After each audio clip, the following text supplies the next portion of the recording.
Um bom dia na paz de nosso Senhor e Salvador Jesus Cristo.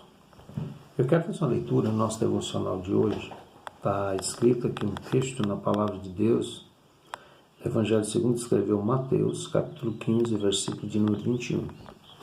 Ele fala a história de uma mulher que a Bíblia chama de mulher cananeia, ou mulher cirofenícia. E partindo Jesus dali foi para as partes de Tiro e de Sidom. E eis que uma mulher cananeia, que saíra daquelas cercanias, chamou-o, dizendo: Senhor, filho de Davi, tem misericórdia de mim, que minha filha está miseravelmente endemoniada. Mas ele não lhe respondeu palavra, e os seus discípulos, chegando ao pé dele, rogaram, dizendo: Despede-a, que vem gritando atrás de nós. E ele respondendo disse: Eu não fui enviado senão as ovelhas perdidas da casa de Israel. Então chegou ela e o adorou, dizendo: Senhor, socorre-me. Ele, porém, respondendo, disse: Não é bom pegar do pão dos filhos e deitá-los aos cachorrinhos? E ela disse: Sim, Senhor, mas também os cachorrinhos comem das migalhas que caem da mesa dos seus senhores. Então respondeu Jesus e disse-lhe: Ó mulher, grande é a tua fé. Seja isso feito para contigo como tu desejas. E desde aquela hora a sua filha ficou sã. Nós temos aqui a história de uma mulher que sofreu com um problema em casa seríssimo. Ela tinha uma filha que era endemoniada. Como resolver o problema? A medicina não resolve um problema de possessão demoníaca. Remédios não resolvem o problema. Existem pessoas que se arrastam durante anos e anos tentando buscar ou tentando achar a cura de um problema espiritual que só pode ser resolvido pelo poder de Deus. Aquela mulher então descobriu a fonte, ela sabia que em Jesus havia poder para que aquela menina fosse curada. E ela vai atrás de Jesus. Ela era cirofenícia, a Bíblia diz que ela era uma mulher cananeia, e é bom ressaltar que essa era a grande barreira, a primeira grande barreira que aquela mulher tinha a enfrentar, a sua nacionalidade. Ela não era judia, ela não era israelita, e ela estava procurando um judeu, o judeu mais extraordinário que existiu, que se chama Jesus, para que ele resolvesse o problema dela. Eu quero pegar nesse texto 3 desafios que aquela mulher enfrentou. Eu vou falar de um de cada vez. O primeiro desafio foi a sua nacionalidade. O segundo desafio foi os discípulos. E o terceiro desafio foi a capacidade ou não de ser humilde o suficiente para receber o milagre, conseguindo ouvir a palavra de Jesus. Vamos pegar o primeiro desafio. A nacionalidade. A Bíblia diz que Deus fez as suas promessas aos filhos de Abraão. Os filhos de Abraão se tornaram uma nação, que nós conhecemos hoje como Israel, ou como o povo judeu. E aquele povo, eles tinham a promessa de Deus, e as promessas foram feitas diretamente ao seu ancestral chamado Abraão. Então as outras nações não faziam parte dessa promessa. O próprio Jesus, quando ele conversa, ele realça muito bem esse obstáculo que havia, e ele disse assim, olha, e respondendo disse: Eu não fui enviado senão as ovelhas perdidas da casa de Israel. Então, se Jesus foi enviado às ovelhas perdidas da casa de Israel, aquela mulher não fazia parte do grupo a quem ele foi enviado. Mas como aquela mulher insistia tanto com Jesus? Ela tinha uma necessidade. A necessidade ela impulsionava ela a buscar uma solução. A solução só havia em Jesus. Como até hoje, quando as pessoas sofrem de problema de opressão, somente em Jesus elas podem ser libertas. Preste atenção.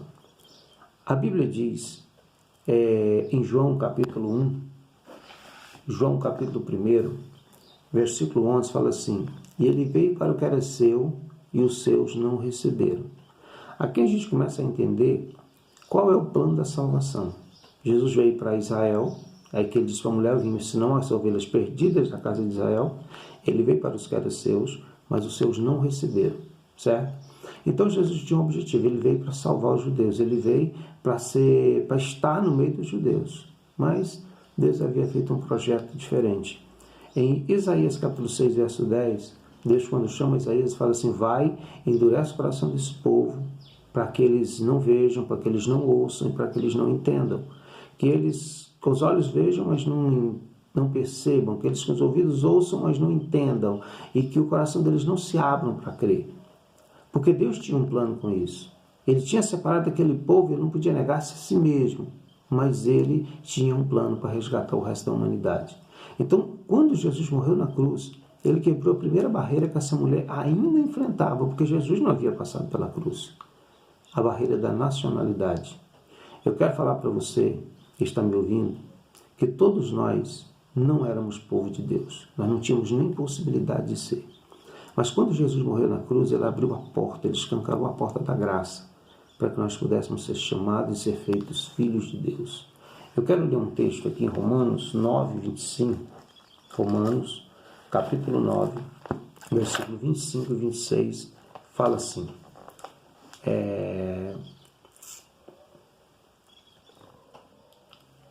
25.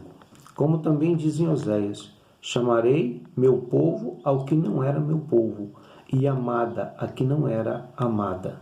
E sucederá que no lugar em que lhes foi dito, vós não sois meu povo, aí serão chamados filhos de Deus. Essa é uma profecia para mim e para você. Nós não éramos povo de Deus, nós não éramos os escolhidos, mas através da graça, através de nós aceitarmos a Jesus, nós chegamos e alcançamos esse grande privilégio.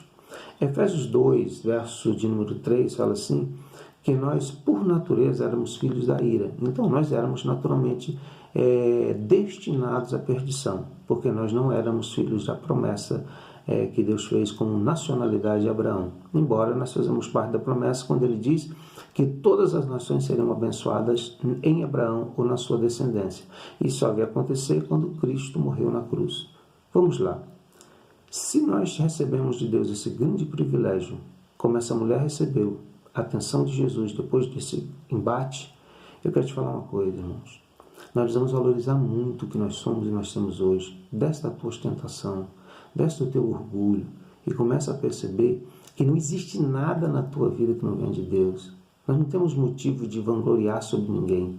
Nós temos motivo, sim, de pregar o Evangelho, anunciar a palavra e ser grato a Deus todos os dias, porque nós não éramos povo de Deus, nós não éramos esposa, nós não éramos noiva, mas Ele nos trouxe e nos fez ser participante desse maravilhoso plano de salvação que Ele elaborou.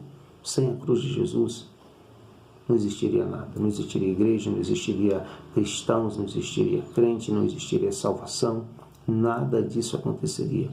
Aquela mulher, ela precisava de um milagre, e ela teve que vencer a primeira barreira, e essa primeira barreira foi vencida quando Jesus morreu na cruz do Calvário. Eu quero te dizer, a tua nacionalidade não importa mais para Deus, porque agora você é chamado de filho de Deus. Valorize isso, viva isso. Coloque isso como a coisa mais importante da tua vida, porque isso é um privilégio de Deus. Que Deus te abençoe nesse dia. Muito obrigado pela tua atenção.